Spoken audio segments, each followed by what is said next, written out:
Buenos días, mis queridos hermanos y hermanas.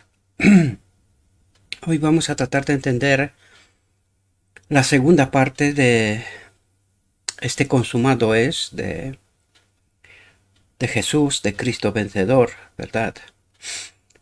Hoy vamos a tratar de entender el tipo para poder entender el antitipo, es decir, el segundo consumado es. Vamos a tratar de entender a este Jesús vencedor y su perspectiva con respecto al final del tiempo, a este pueblo que a su vez vencerá al enemigo, ¿verdad? Y generará el segundo consumado es, ¿verdad? Y el final del día de la expiación, el final del tiempo de gracia. Por lo tanto, vamos a tratar de entrar en este tema y vamos a profundizar qué es lo que trata de ayudarnos a comprender Jesús, ¿verdad? Y dice lo siguiente, el texto lo encontraréis en la descripción, voy a dejar el enlace, por lo tanto lo encontraréis ahí, está en el Deseo de las Gentes y está en español en esta ocasión. Y dice lo siguiente, al enviar a los 70, Jesús les ordenó, como lo había ordenado a los 12, no insistir en estar donde no fueran bienvenidos. Necesitamos estar atentos, mis amados, en lo que Jesús trata de resaltar para que podamos entender las realidades profundas, ¿verdad? Y no nos quedemos en la superficie. ¿Qué es lo que trata de decir Jesús? Si no os reciben, no insistís. Es decir, el reino de Dios tiene que ser por amor. No puede ser por la fuerza. Recuerden que al final del tiempo la novia, por eso utiliza esta metáfora de la boda, ¿verdad? Y una novia que ama a su novio, lo espera, se prepara, lo conoce, ¿verdad? Por lo tanto, eso es lo que Jesús trata de decir. Si no aceptan el mensaje que vais a dar de mi parte, no insistan, ¿verdad? Porque no les ha llegado la hora, no está su tiempo o no les interesa. Simplemente eso, ¿verdad? Por lo tanto, aunque nosotros querremos insistir, esto no logrará nada, porque si no es por amor, o sea, cuando nosotros buscamos a Cristo, necesitamos el acompañamiento del Espíritu Santo. Y el Espíritu Santo no vendrá si no lo buscamos con toda nuestra alma. Por lo tanto, si alguien me insiste de que yo tengo que hacer no sé qué, eso no quiere decir que esto, lo que tengo que hacer, viene de lo profundo de mi alma, de una búsqueda y de una elección personal, sino viene porque alguien me insiste. Entonces ahí por medio no hay amor. Y eso es lo que Jesús trata de decir. No insistid. Presenten la verdad. El que acepte y busca, se santificará, ¿verdad? Y el que no acepte, pues dejadlo, no pasa nada. Y dice, en cualquier ciudad donde entraréis, si y no os recibieren, les dijo, saliendo por sus calles, decid, aún el polvo que se nos ha pegado de vuestra ciudad a nuestros pies, sacudimos en vosotros. Esto empero sabed que el reino de los cielos se ha llegado a vosotros. Dice, no debían hacer esto por resentimiento o porque se hubiese herido su dignidad. Es decir, nosotros no tenemos que hacer esto como un castigo de Dios. No, nosotros debemos de hacer esto respetando su elección. Si no quieren, no pasa nada. ¿Verdad? No pasa nada. En algún momento o despertarán o no despertarán nunca. ¿Cuál es nuestro trabajo? Respetar su decisión, ¿verdad? Y eso es lo que Jesús trata de decir. No insistan, no fuercen la nota, porque el reino de Dios solo se puede conquistar o obtener por amor. No hay otro camino, porque no hay otra ley. Tiene que ser la ley del amor, ¿verdad? Ese carácter, ese espíritu. Y otro camino fuera de este no existe. ¿verdad? Por lo tanto, ¿para qué insistir? No tiene ningún sentido, ¿verdad? Dice, sino para mostrar cuán grave es rechazar el mensaje del Señor o a sus mensajeros, ¿verdad? Porque sobre todo lo que estamos viendo hoy, pero no es de hoy, podríamos decir que es de toda la historia, la gente se fija en el mensajero y pasan por alto el mensaje, ¿verdad? Y de hecho lo vamos a ver que pasó exactamente esto mismo con Jesús. Pasaron por alto el mensaje, se fijaron en el mensajero y ¿qué perdieron de vista? El mensaje. Dice, rechazar a los siervos del Señor es rechazar a Cristo mismo. Y esto es un principio, una realidad que necesitamos entenderla, sobre todo la Odisea por su propia experiencia de 1888. Se fijaron en los mensajeros y perdieron totalmente de vista el mensaje, ¿verdad?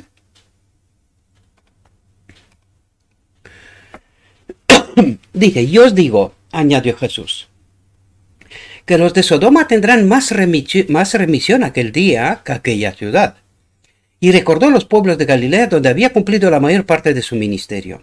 Con acento de profunda tristeza exclamó, ay de ti, Corazín, ay de ti, Betsaida, que si en Tiro y en Sidón hubieran sido hechas las maravillas que se han hecho en vosotras, ya días ha que sentados en silicio y ceniza se habían arrepentido. Por tanto, Tiro y Sidón tendrán más remisión que vosotros en el juicio. Y tú, Capernaum, que hasta los cielos estás levantada, hasta los infiernos serás abajada. Las más ricas bendiciones del cielo habían sido ofrecidas gratuitamente a aquellos activos pueblos próximos al mar de Galilea. Día tras día, el príncipe de la vida había entrado y salido entre ellos. La gloria de Dios, que profetas y reyes habían anhelado ver, había brillado sobre las multitudes que se agolpaban en el camino del Salvador. Sin embargo, habían rechazado el don celestial. No lo sé si entendemos la profundidad del mensaje, queridos. Jesucristo había traído con él el don celestial.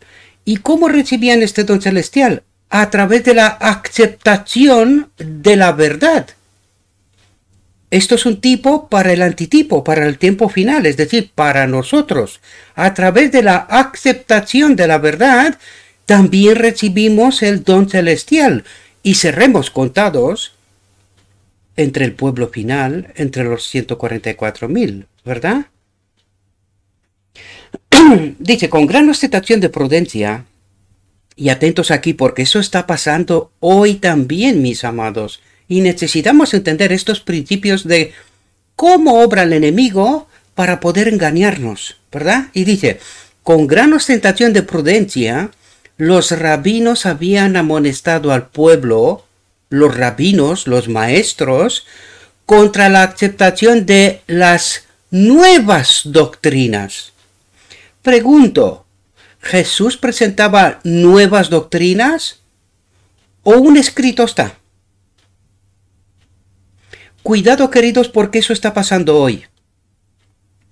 Mucha gente cree que lo que estamos tratando de presentar son nuevas doctrinas y las compara ¿con qué? Con las doctrinas de sus maestros. ¿Y por qué no concuerdan? Vamos a ver por qué no concuerdan. Dice, enseñadas por este nuevo maestro, dice, porque sus teorías y prácticas contradecían las enseñanzas de los padres, según ellos, ¿verdad? Dice, el pueblo dio crédito a lo que enseñaban los sacerdotes y fariseos en lugar de procurar entender por sí mismo la palabra de Dios. ¿Se repite esa historia hoy? ¿A quién escucha la gente? ¿A los escribas y fariseos? ¿O a la palabra de Dios? Pues cuidado, queridos, porque nada es nuevo bajo el sol. El enemigo obra de la misma manera y el pueblo actúa de la misma manera, pero curiosamente espera que en esta ocasión, bajo el mismo engaño que la iglesia y la niña de los ojos de Dios lo mismo que pensaban los judíos, pues eran engañados. Igual como Jerusalén fue destruido, arrasado, ¿verdad? Pues no lo sé cómo no ven, cómo este pueblo no ve el engaño en cual está sumiso. Y no se da cuenta, ¿verdad? Dice, el pueblo dio crédito a lo que enseñaban los sacerdotes y fariseos en lugar de procurar entender por sí mismo la palabra de Dios. Pregunto, ¿es posible entender por uno mismo la palabra de Dios? Yo hablo por mi propia experiencia. Sí, es posible, si estás conectado con el Espíritu de Cristo. De otro modo, es imposible. Y esto tiene que ver con lo que les dijo Jesús antes: presenten la verdad y no insistan. Esto tiene que ver con el amor. Cuando tú quieres entender, buscas en la palabra de Dios. Y Dios prometió que entenderás, porque es justamente lo que nos está diciendo. En lugar de entender por nosotros mismos, por la palabra de Dios, ¿a quién escuchamos? Escogemos el camino corto, escuchamos al hombre, porque el hombre está preparado, tiene títulos. Él sabe. ¿Verdad? Por lo tanto, ¿en quién confiamos? Dice, honraba a los sacerdotes y gobernantes en vez de honrar a Dios. ¿Idolatría? ¿Es esto idolatría, mis amados? Exacto, es idolatría. Honrar a los sacerdotes y gobernantes en vez de honrar a Dios. Y dice, y rechazó la verdad.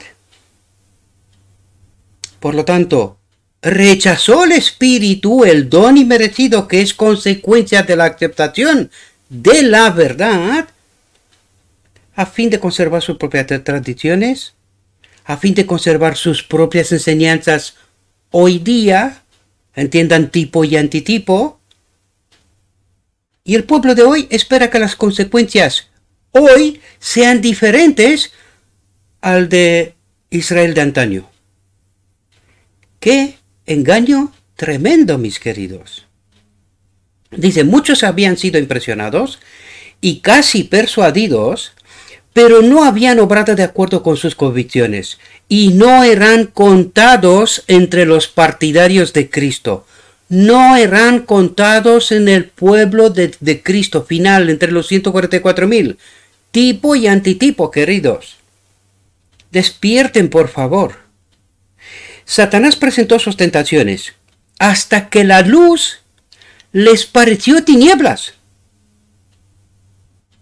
Y uno se pregunta, ¿y cómo es esto posible? Estoy grabando. Me acaba de llamar mi esposa, pido perdón. Y tenía que avisarla que estoy grabando, que no sabía. Bien, sigamos. Y no eran contados entre los partidarios de Cristo. Satanás presentó sus tentaciones hasta que la luz les pareció tinieblas. ¿Cómo es esto posible, queridos? Os hablaba al final de la reflexión del primer consumado, es de que nosotros no nos damos cuenta que estamos enfermos, queridos. Y esa enfermedad es tan tremenda, es una perversión tan tremenda de la realidad que no nos damos cuenta. ¿Cómo es posible que la luz se convierta en tinieblas y no seamos capaces de entender la luz, la verdad que Dios nos envía? ¿Cómo es eso pasado? Eso es un estado de locura, queridos. Y necesitamos entender que sin Cristo, perdón, sin Cristo somos incapaces de entender la verdad, mis amados. Por eso vemos hoy día tantos maestros y tantas contradicciones, porque sin Cristo es imposible entender la auténtica realidad, la verdad, queridos. Y todos aquellos que presentan la verdad desde la perspectiva divina, para el pueblo son nuevas doctrinas, teorías y prácticas que contradicen la enseñanza de los maestros, de la iglesia oficial. Y el pueblo no se da cuenta. ¿Pero por qué no se da cuenta? Porque no estudian la palabra por sí mismos, sino que están cogiendo atajos. Están confiando a sus maestros. en sus sacerdotes y gobernantes, de modo que no desconocen la verdad, no son capaces de filtrar lo que es engaño de realidad, de verdad pura. Y el pueblo final necesita tener la verdad pura, sin contaminación, sin vino de Babilonia. Necesitamos entender estas realidades. Dice, así muchos rechazaron la verdad, rechazaron a Cristo, que hubiera tenido como resultado la salvación de su alma. Y esta historia se repite hoy, mis amados, y ni siquiera nos damos cuenta. Tan perversa es esa enfermedad que tenemos, el pecado, la separación de Dios, de modo que aun cuando se nos presenta la verdad pura, sin contaminación, la gente la rechaza. La gente la rechaza porque es distinta a lo que presentan los maestros de la iglesia. Dice, el testigo verdadero dice, he aquí yo estoy a la puerta y llamo. Toda amonestación, reprensión y súplica de la palabra de Dios o de sus mensajeros es un llamamiento a la puerta del corazón de nuestra mente. Dice, es la voz de Jesús que procura entrada. Apocalipsis 3, queridos. Apocalipsis 3. Él está a la puerta, quiere entrar, pero no va a entrar si nosotros no lo buscamos, no lo amamos, no lo queremos. Sin amor, nosotros no podemos ser la novia, queridos. Y Él no va a ser nuestro novio. Que necesitamos amarlo, buscarlo. Es justamente lo que la visión de los dos tronos les decía al pueblo de Dios. Tiene que pedir al Padre, Padre, danos tu espíritu. Es lo que necesitamos. Y necesitamos entender esta realidad. Dice, es la voz de Jesús que procura entrada. Con cada llamamiento desoído se debilita la inclinación a abrir. Con cada llamamiento desoído se debilita la inclinación a abrir. Si hoy son despreciadas las impresiones del Espíritu Santo, mañana no serán tan fuertes. El corazón se vuelve menos sensible y cae en una peligrosa inconsciencia en cuanto a lo breve de la vida frente a la gran eternidad venidera. Cada vez que rechazamos, menos sensibilidad tenemos para poder entender el mensaje puro, sin contaminación, sin vino de Babilonia, que Dios envía hoy a través de sus mensajeros o de su palabra. Dice, nuestra condenación en el juicio no se deberá al hecho de que hayamos estado en el error, sino al hecho de haber descuidado las oportunidades enviadas por el cielo. ¿Qué es lo que trata de decirnos, mis amados? La culpa no es que estemos en el error, porque Dios sabe que estamos en error desde que Adán en Edén se separó de Dios. Él sabe esto. Pero también sabe que si nosotros no queremos con toda nuestra alma conocer a Dios, Juan 17:3, esta es la vida eterna, que te conozca, que te conozca. Y si nosotros no le buscamos con toda nuestra alma, con amor, queriendo entenderlo, no lo encontraremos, queridos. No lo encontraremos. Y esto es lo que Dios considerará como culpa. Este es el pecado contra el Espíritu Santo. Porque lo que nos habló antes, este es el pecado contra el Espíritu Santo. Dice, es la voz de Jesús que procura entrada. Con cada llamamiento de su oído se debilita la inclinación a abrir. Si hoy son despreciadas las impresiones del Espíritu Santo, mañana no serán tan fuertes. El corazón se vuelve menos sensible y cae en una peligrosa inconsciencia en cuanto a lo breve de la vida frente a la gran eternidad venidera. ¿De qué nos está hablando, queridos? Del pecado contra el Espíritu Santo. El Espíritu Santo trata de impresionar nuestra mente, pero como nosotros rechazamos, pues a medida que entramos en este camino de rechazar, la impresión del Espíritu Santo será cada vez menos. Y eso es lo que Dios juzgará. El rechazo de aceptar, buscar a Dios, tratar de entender la verdad. Esta será nuestra culpa. El pecado contra la obra del Espíritu Santo sobre nuestra mente, de impresionarnos con su verdad.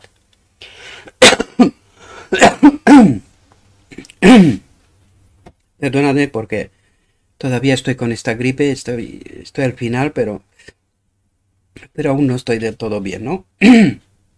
Dice, a semejanza de los apóstoles, los 70 habían recibido dones sobrenaturales, como sello de su misión. ¿Algún parecido con el pueblo final? Dice, cuando terminaron su obra, volvieron con gozo diciendo, Señor, aún los demonios se nos sujetan en tu nombre. ¿Algún parecido con el final de la visión de los dos tronos, queridos? ¿Entendéis el tipo y el antitipo? Dice, Jesús respondió, yo veía a Satanás como un rayo que caía del cielo. ¿Qué es el segundo consumado es? Porque ese es el tipo del segundo consumado es, del consumado es final, antes de que se termine el tiempo de gracia y que Jesús salga del lugar santísimo, ¿verdad? Dice, fijaos lo que ve Jesús en el futuro. Escenas pasadas y futuras se presentaron a la mente de Jesús. Se presentaron. Vio a Lucifer cuando fue arrojado por primera vez de los lugares celestiales. Aquí quiero atraeros la atención a algo, mis amados. ¿Quién es Jesús? Un hombre unido a la naturaleza divina. ¿Qué es lo que ve Jesús? ¿Qué se le da a Jesús que vea? Fijaos, análisis de texto. Dice, escenas pasadas y futuras se presentaron, ¿por quién? Por el Padre a la mente de Jesús. Podríamos decir que tuvo una revelación, una visión, pero yo creo que esta es una realidad del pueblo o de aquellos que viven en el reino de Dios. ¿Verdad? Dice, vio a Lucifer cuando fue arrojado por primera vez de los lugares celestiales. Miró hacia adelante a las escenas de su propia agonía. Adelante. O sea, miró hacia adelante a las escenas de su propia agonía cuando el carácter del engañador sería expuesto a todos los mundos, no solamente a la tierra, sino a todos los mundos. Oyó el clamor, consumado es, dice, el cual anunciaba que la redención de la raza caída quedaba asegurada para siempre. ¿Por qué? Porque se le había quitado el dominio al enemigo y quedó vencido en este momento, ¿verdad? Quedó vencido. Que el cielo estaba eternamente seguro. ¿Quién? ¿El cielo? Lo que pasó en la cruz, ¿tiene que ver con el cielo? Tiene que ver con el cielo también, queridos. No solamente con la tierra. Dice que el cielo estaba eternamente seguro contra las acusaciones, los engaños y las pretensiones de Satanás. Porque ya no hay un sitio donde el enemigo pueda permanecer. Ya no hay ninguna razón para que se le dé más tiempo y más oportunidad. ¿Verdad? Ya no la hay. Ya quedó demostrado quién es y cuál es su verdadera intención. ¿Verdad? Y no solamente para la tierra, sino para el mismo cielo. Dice, más allá de la cruz del Calvario, con su agonía y vergüenza, Jesús miró hacia el gran día final. Jesús miró hacia el día final de la expiación, ¿verdad?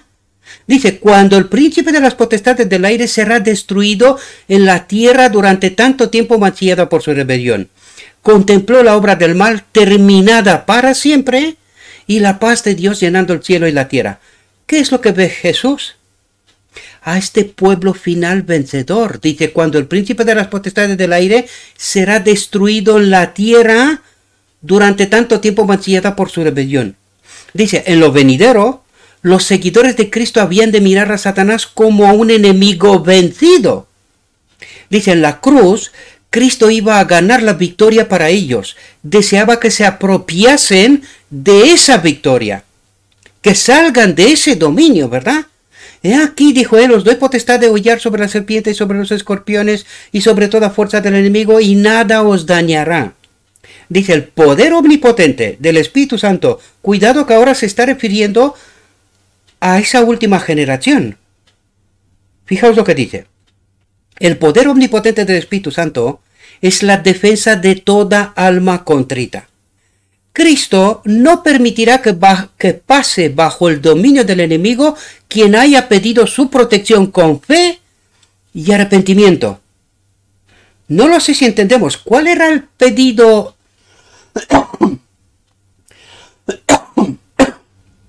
Perdonad. ¿Qué es lo que piden esos dos grupitos en la visión de los dos tronos?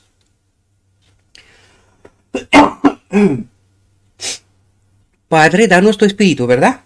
¿Y qué nos dice aquí? El poder omnipotente del Espíritu Santo es la defensa de toda alma contrita. Cristo no permitirá que pase bajo el dominio del enemigo quien haya pedido su protección con fe y arrepentimiento. ¿Por qué pide el pueblo, Padre, danos tu espíritu? Protección, es decir, es la protección contra el pecado. No lo sé si logramos entender estas realidades. Dice, el Salvador está junto a los suyos que son tentados y probados. Con él no puede haber fracaso, pérdida, imposibilidad o derrota. Podemos hacer todas las cosas mediante aquel que nos fortalece. No lo sé si os dais cuenta que está hablando del remanente final, mis amados. Tipo antitipo. Cuando vengan las tentaciones y las pruebas, no esperéis arreglar todas las dificultades, sino mirad a Jesús, vuestro ayudador, dice. ¿Verdad? Dice, hay cristianos, ahora vuelve un poco a nuestra realidad, antes de este momento, ¿verdad? Dice, hay cristianos que piensan y hablan demasiado del poder de Satanás. Piensan en su adversario, oran acerca de él, hablan de él y parece agrandarse más y más en su imaginación. Es verdad que Satanás es un ser fuerte, pero gracias a Dios tenemos un Salvador poderoso que arrojó del cielo al maligno. Dice, Satanás se goza cuando engrandecemos su poder.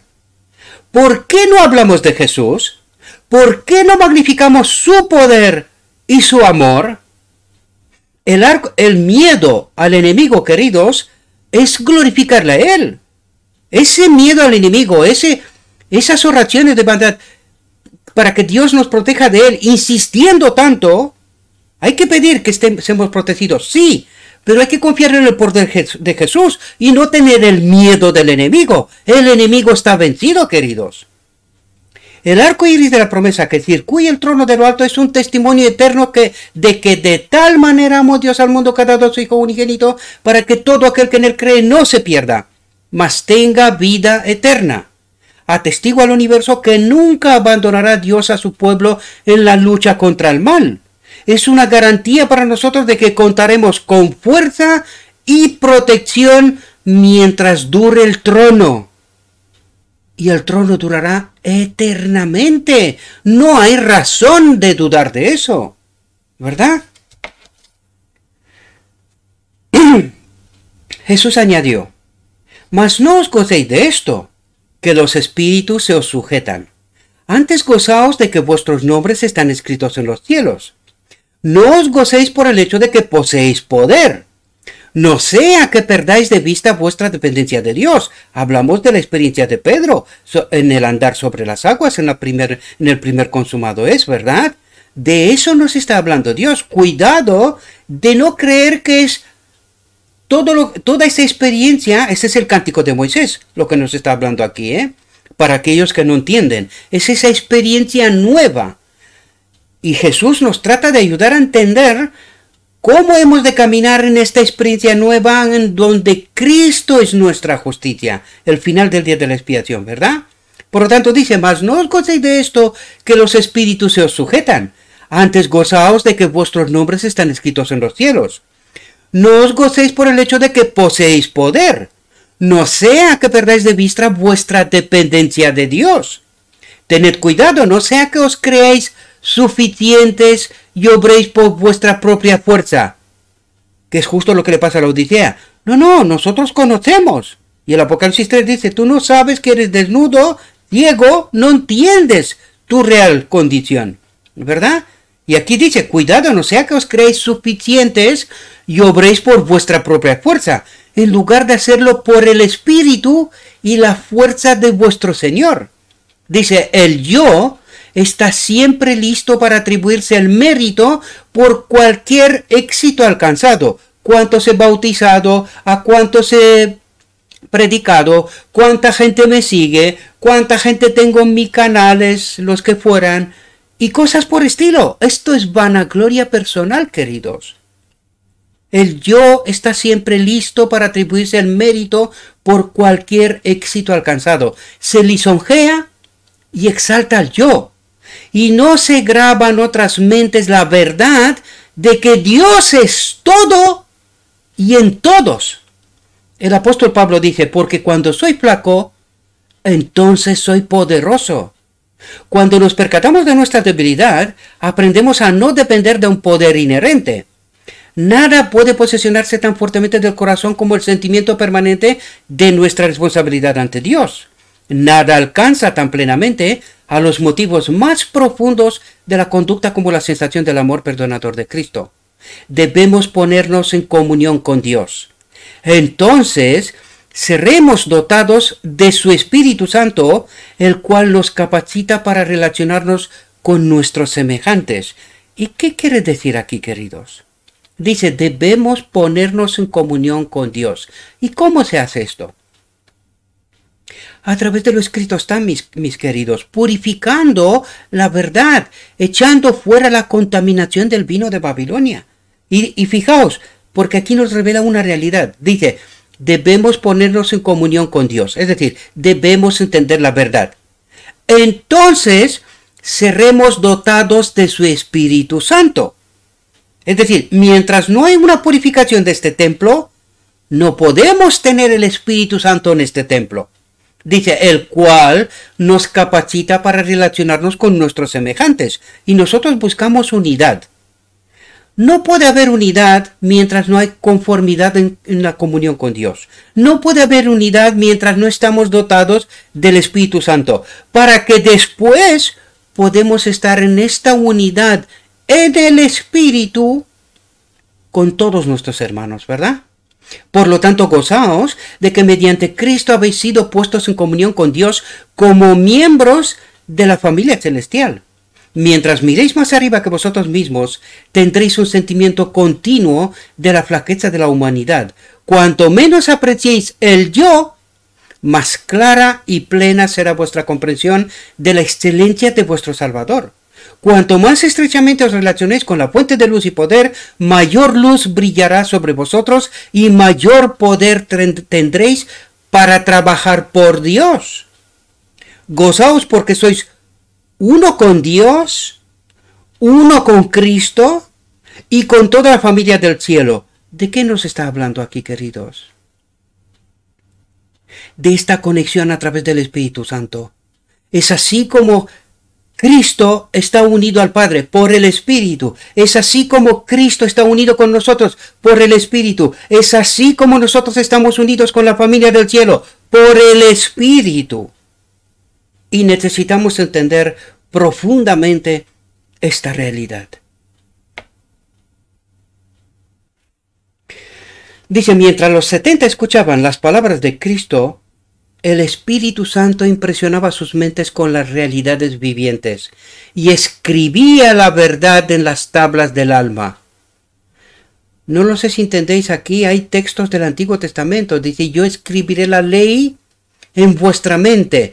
Fijaos cómo funciona esto. Dice, mientras los 70 escuchaban las palabras de Cristo, es decir, mientras nosotros escudriñamos la palabra de Dios, dice, el Espíritu Santo impresiona nuestras mentes con la realidad viviente y escribe la verdad en las tablas del alma en nuestra mente, ¿verdad? Y este es el proceso que tiene que ocurrir con el pueblo final, queridos. Eso se explicaba yo, tipo, antitipo, porque nos está hablando de esta realidad. Dice, aunque los cercaban multitudes, pueblo final, dice, estaban como a solas con Dios. Da igual lo que haya que ocurrir aquí al final del tiempo. Mientras estemos conectados con Dios, no vemos nada a nuestro alrededor. Nosotros solo tenemos la mirada fija en Cristo, fija en Dios. conociendo que ellos habían sido dominados por la inspiración de la hora, Jesús se alegró en espíritu. Jesús se alegró en espíritu y dijo: yo te alabo, oh Padre, Señor del cielo y de la tierra, que escondiste estas cosas a los sabios y entendidos y las has revelado a los pequeños. Así, Padre, porque así te agradó. Todas las cosas me son entregadas de mi Padre, y nadie sabe quién sea el Hijo sino el Padre, ni quién sea el Padre sino el Hijo, y a quien el Hijo lo quisiere revelar. ¿Y a quién quiere el Hijo revelarse? A los que lo buscan, esa novia que lo aman con toda su alma, lo buscan, tratan de entenderlo, de conocerlo, y al final quieren unirse a Él en un matrimonio eterno, ¿verdad? Dice: los hombres honrados por el mundo, los así llamados grandes y sabios, con su alardeada sabiduría, no podían comprender el carácter de Cristo. ¿Y qué es el carácter de Cristo? Es el carácter del Padre. ¿Y qué es el carácter del Padre? La ley. O sea, ¿de qué nos está hablando aquí?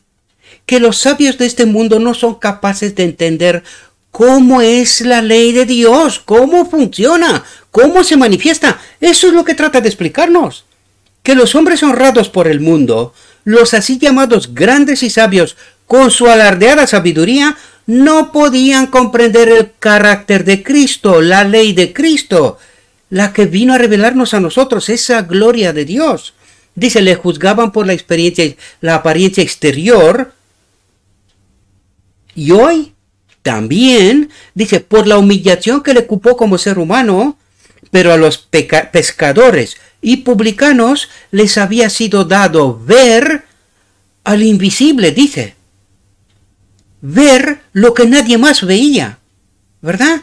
Dice: aun los discípulos no podían comprender todo lo que Jesús deseaba revelarles, pero a veces, cuando se entregaban al poder del Espíritu Santo, no sé si entendéis los mecanismos, queridos, porque aquí de eso nos habla en fondo. En el fondo de eso nos está hablando. Dice: aún los discípulos no podían comprender todo lo que Jesús deseaba revelarles. Los discípulos, ¿verdad? Dice: pero a veces, cuando se entregaban al poder del Espíritu Santo, se iluminaban sus mentes, comprendían que el Dios poderoso, revestido de humanidad, estaba entre ellos. Jesús se regocijó porque, aunque los sabios y prudentes no tenían ese conocimiento, había sido revelado a aquellos hombres humildes. A menudo, mientras se le había presentado las escrituras del Antiguo Testamento, ¿qué presentaba Jesús? Las escrituras del Antiguo Testamento. ¿Y qué decían los fariseos al principio? ¿Que era enseñanza nueva? ¿Se está repitiendo la historia hoy, queridos? ¿Será que la iglesia no entiende la verdad y que Dios ha escogido a unos humildes, a los que la iglesia los está echando fuera, para revelarse a través de ellos? Se repite la historia. Dios no cambia, mis amados. Dios no cambia. Obra de la misma manera, desde el principio hasta la eternidad. A menudo, mientras Él había presentado las escrituras del Antiguo Testamento y les había mostrado cómo se aplicaban a Él y a su obra de expiación, obra de unir al hombre con la naturaleza divina, ellos habían sido despertados por su espíritu y elevados a una atmósfera celestial. Tenían una comprensión más clara de las verdades espirituales habladas por los profetas que sus mismos autores. Parémonos un segundo. ¿Es posible que el espíritu de profecía escrito por la sierva, dictado por Cristo mismo, es posible que la sierva misma no entendía muchas realidades, pero que a nosotros hoy se nos da más luz a través de la misma palabra escrita hace tanto tiempo? ¿Es posible? Pues sí, es posible, queridos, porque como dijimos antes, Dios no cambia. Él obra de la misma manera. Por lo tanto, ¿qué dice? Tenían una comprensión más clara de las verdades espirituales habladas por los profetas que sus mismos autores. Es decir, ellos extraían más luz, más enseñanza de lo que los mismos profetas habían comprendido en su momento. ¿Y por qué decían los judíos, los fariseos, que lo que presentaba Jesús era luz nueva, era otra enseñanza? Porque estaban desprovistos del Espíritu, queridos. ¿Qué entendían los apóstoles? Esta misma realidad. Ahora vuelvo a nosotros. ¿Está ocurriendo esta misma realidad hoy? Claro, claro, cuando se presenta esta mucha luz, que siempre la colocamos al final de nuestras reflexiones, la gente huye. No entiende. ¿Por qué? Pues porque sus maestros les presentan otras cosas. Y de nuevo digo, se repite la historia, queridos. Se repite la historia. Sin siquiera darnos cuenta, porque nos gustan más los atajos, lo que nos cuentan otros. ¿Para qué estudiar? ¿Para qué perder tiempo? ¿Para qué dedicar todo esto? Si total la vida eterna, pues es solo vida eterna. Vale más esta. Hay que ganar este mundo. Hay que correr con el demonio, ¿verdad? Que nos dice que tenemos que hacer aquí y ahora lo que tenemos que hacer. ¡Qué eternidad! Demasiado poco, ¿verdad? Estoy hablando en parábolas. Espero que alguno esté de mente abierta y que pueda entender. Dicen, adelante habrían de leer las escrituras del Antiguo Testamento, no como las doctrinas de los escribas y fariseos, no como las declaraciones de sabios que habían muerto, sino como una nueva revelación de Dios. Una nueva revelación de Dios. ¿Y por qué no la saben los maestros? Porque están demasiado vanagloriados de sus títulos, de su sabiduría, ¿verdad? Dice, veían a aquel al cual el mundo no puede recibir, porque no le ve ni le conoce. Dice, mas vosotros le conocéis, porque está con vosotros y será en vosotros. ¿Cuándo serán vosotros? Al final del día de la expiación, al segundo consumado es, en la boda del Cordero, en el decreto divino, ¿verdad? Dice, lo único que nos permite obtener una comprensión más perfecta de la verdad consiste en que mantengamos nuestro corazón, nuestra mente, enternecido y sojuzgado por el Espíritu de Cristo. Lo único que nos permite obtener una comprensión más perfecta de la verdad. Lo único, no las escuelas, no los doctorados, no los pastorados, no las maestrías, no. No, queridos, no se dejen engañar. Sin el Espíritu de Cristo, no podemos tener esa comprensión más perfecta de la verdad. Porque en las escuelas de este mundo, ¿qué espíritu actúa? Escuelas de este mundo. Espero que haya alguien despierto de mente y que pueda entender de lo que está hablando Dios. De lo que está hablando Dios, no yo, ¿verdad? Lo único que nos permite obtener una comprensión más perfecta de la verdad consiste en que mantengamos nuestro corazón, nuestra mente, enternecido y sojuzgado por el Espíritu de Cristo. Atentos, el final del día de la expiación. El alma debe ser limpiada, el santuario debe ser limpiado, el templo debe ser limpiado. ¿De qué? De la vanidad, el orgullo y vaciada de todo lo que la domina. Y Cristo debe ser entronizado en ella. Decíamos nosotros en alguna reflexión anterior, en el trono de la eternidad está el Padre y Jesús. ¿Y dónde está el Espíritu Santo? ¿Dónde está el Espíritu de Cristo? Y Cristo debe ser entronizado en este templo, en nosotros. Este es su trono, ¿verdad? La ciencia humana es demasiado limitada para comprender el sacrificio expiatorio, esa obra de unir al hombre caído con el Espíritu de Cristo, con el Espíritu Santo. Esta es la obra del sacrificio expiatorio y no el sacrificio para la expiación, que no es lo mismo, queridos. Son dos cosas bien distintas. El plan de la redención es demasiado abarcante para que la filosofía pueda explicarlo. La filosofía. ¿Qué es la filosofía? La supuesta sabiduría de este mundo. Dice, el plan de la redención es demasiado abarcante para que la filosofía de este mundo, escuelas, doctorados y así, puede explicarlo, dice. Será siempre un misterio insondable para el razonamiento más profundo. La ciencia de la salvación no puede ser explicada. Atentos. Pero puede ser conocida por experiencia personal. Este cántico de Moisés, esta experiencia del pueblo final. Cristo es nuestra justicia, el Cristo entronizado en este templo. Esta es la experiencia que nosotros necesitamos conocer. Este es el cántico de Moisés final, de este pueblo vencedor. Solamente el que ve su propio carácter pecaminoso puede discernir la preciosidad de Salvador. Entiende que sin Cristo no hay eternidad. Aquí se termina nuestra reflexión, mis queridos hermanos. Dijo mi guía, todavía hay mucha luz que debe brillar de la ley, del carácter de Dios y del Evangelio de la justicia.